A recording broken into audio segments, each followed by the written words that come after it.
ఎలుకలు కరవడంతో విద్యార్థినులకు గాయాలు. ఆసుపత్రుల్లో 5 స్టూడెంట్స్కు చికిత్స. కీసర జ్యోతి బాపులే బాలికల హాస్టల్లో దారుణం. బయటకు తెలియకుండా దాచిన సిబ్బంది. దద్దుర్లు వచ్చాయని ఎలుకలు కరవలేదంటున్న ప్రిన్సిపాల్. ఈ ప్రిన్సిపాల్ గడితే మంచిగుండు, తెలిసేది అసలు ఎందుకు వచ్చిన దద్దుర్లు ఏం కథ అనేది. అరే నిజంగా చెప్తున్నారు, ప్రతిరోజు ఒక సంఘటన. నిజంగా ఇది ఒక దారుణమైనటువంటి సంఘటన. ఒక ప్రజాప్రతినిధికి సంబంధించినటువంటి వాళ్ళ ఇంట్లో ఎవరికి గరవట్లేదు, అట్లా కలిస్తే సోయాన్ని ఉండేదేమో. ఎంత దుర్మార్గం అంటే ఇవాళ వేల కోట్లు లక్షల కోట్ల బడ్జెట్ పెడతా ఉన్నామని చెప్పినటువంటి ప్రభుత్వాలకి ఒక్కసారైనా సిగ్గు తెచ్చుకోర్రి. ఒకటా రెండా రాష్ట్రంలో ప్రతి చోట ఏదో ఓ చోట. మొన్ననేమో పాములు కలిసి 2 చచ్చిపోయారు విద్యార్థులు. పాము కలిసి 2 చచ్చిపోయారు ఈ ప్రభుత్వంలోనే. ఆ ప్రభుత్వంలో చాలా అయిపోయినాయి, అది వేరే సంగతి. ఈ ప్రభుత్వంలో పాములు కలిసి చచ్చిపోతారు ఆ పిల్లలు. సో చూస్తారంటేనేమో ప్రభుత్వ పాఠశాలలో ఉత్సవబోద్దాం అనగానే కనీసం సాటుకు ఒక గోడో లేకపోతే డోరో ఉండదు. పైనేమో ఈ ఫ్యాన్ తిరగది, మరో పక్కన ఆ స్లాబ్ పెచ్చులేమో ఊడి కింద పడతా ఉంటాయి. ఎన్ని చూడలేదు మనం, తలల మీద పడితే పిల్లలకు సంబంధించినటువంటి తలలు పగిలిపోయినాయి.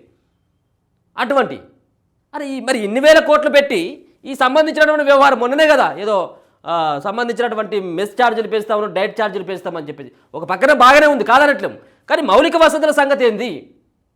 ఎక్కడ ఇది మళ్ళా ఏది రాష్ట్రంలోనే ఈ జ్యోతిబా పూలే ఈ బాలికలకు సంబంధించిన హాస్టల్ పేరొందినటువంటి హాస్టల్. ఇవే దీంట్లో మంచుకుంటుంది స్టడీ అని చెప్పేసి ఒక పేరున్నది. దాంట్లో ఈ విధమైనటువంటి సంఘటనలు ఏంటిది? ఇది ఎలుకలు వచ్చి మొన్ననేమో వరంగల్ గాంధీ హాస్పిటల్లో ఒక పేషెంట్ పడుకుంటే బెడ్ మీదకి వచ్చి ఎలుకలని కరిస్తే ఆయన చచ్చిపోయాడు. హాస్పిటల్ల పరిస్థితి అట్లా ఉన్నది, పాఠశాలల పరిస్థితి ఇట్లా ఉన్నది. అది ఇప్పటికైనా కొంచెమైనా సిగ్గు తెచ్చుకొని ప్రజాప్రతినిధులారా, ఎందుకు మీరుండి లక్షల జీతాలు 2,50,000 రూపాయల జీతాలు తీసుకొని కనీసం సేవ చేయట్లేదు? నీ ఇంట్లోకి వెళ్ళో లేకపోతే నీ అయ్య సంపాదించిందో నీ తాత సంపాదించినటువంటి ఆస్తి రాసి ఇలా పిల్లలకు పెట్టమని చెప్పట్లేదు. మా సొమ్ము అన్యాయంగా మీరు జీతాల రూపంలో కానీ లేకపోతే ఇంకా మిగతా రూపంలో తీసుకుంటా ఉన్నటువంటి సందర్భంలో ఈ పిల్లలకు ఇస్తే ఏం పోతుంది, ఏం రోగం వస్తూ ఉన్నది మీకు? సో మేడ్చల్ జిల్లాలోని కీసర మహాత్మా జ్యోతిబా పూలే బాలికల హాస్టల్లో ఎలుకలు స్వైర విహారం చేస్తున్నాయి. నిన్న రాత్రి నిద్రించే సమయంలో ఎలుకలు కరవగా 5 విద్యార్థులకు గాయాలైనట్టు సమాచారం. అయితే ప్రిన్సిపాల్, అధ్యాపకులు గుట్టు చప్పుడు కాకుండా వారిని స్థానిక ప్రభుత్వ దవాఖానలో చికిత్స చేయిస్తున్నట్టు తెలిసింది. కనీసం తల్లిదండ్రులు సైతం సమాచారం ఇవ్వకుండా విద్యార్థుల ప్రాణాలతో చెలగాటమాడుతున్నారని విద్యార్థి సంఘాల నాయకులు ఆగ్రహం వ్యక్తం చేస్తున్నారు.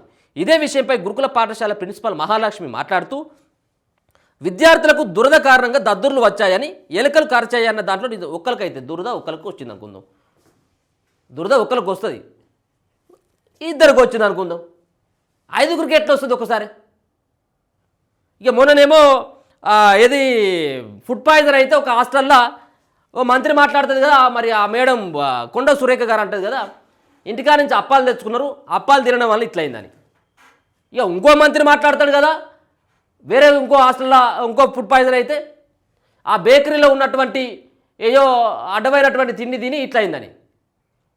ఇది ఏంది? ఇది ఏమన్నా పొంతన ఉండేటువంటి సమాధానమేనా? ఇలా ఈ ప్రిన్సిపాల్ ఏమో ఏది దద్దుర్లు వచ్చినాయి, ఏది దేంతో దురద కారణంగా దద్దుర్లు వచ్చినాయట.